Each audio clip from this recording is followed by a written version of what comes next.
បាទសួស្តីបងប្អូនដែលត្រូវការទូប្រហិតអានេះវាមានຂະຫນាតទូពីទូរហូតដល់ធំមានຂະຫນាតត្រឹម4តឹកកន្លះ4តឹកកន្លះຂະຫນាត5តឹកຂະຫນាត6តឹកវាមាន2ជាន់និង3ជាន់នៅទឹមនៅខ្ញុំទឹមតម្លើងហើយវាមានទាំងអស់7ទូតែអាធំនោះទៅមួយដាច់ទូធំនោះទៅមួយនៅសល់តែ6ទូទូតូចទូធំសែមវេស្អាតស្អាត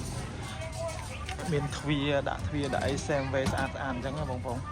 កញ្ចក់ដាក់ក្រាស់ទាំងអស់មានអានេះ2ជាន់នេះ2ជាន់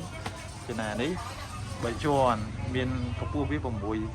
ស់វា5តឹកកន្លះកម្ពស់6តឹកអញ្ចឹងតាមຂະຫນាតតូចធំ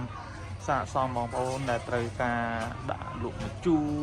លក់ប្រហិតលក់អីតូចតាចគ្រឿងភេសជ្ជៈគ្រឿងកំប៉ុងអីដែលយើងខ្ជិលចំណាយលុយច្រើនណាយើងចំណាយលុយមានតម្លៃអីចាប់ពីតែ20រៀលជាងនេះឡើងអីចឹងទៅ20រៀលមានតាមຂະຫນាតតូចធំចឹងណាបងប្អូនត្រូវការបងប្អូនអាចឆាតសួរក៏បានដែរសួរលេងទៅត្រូវមានចំណាអារម្មណ៍មានទូចមានធំទៅហើយអានេះវាយើងមានមេសែមពេលជប់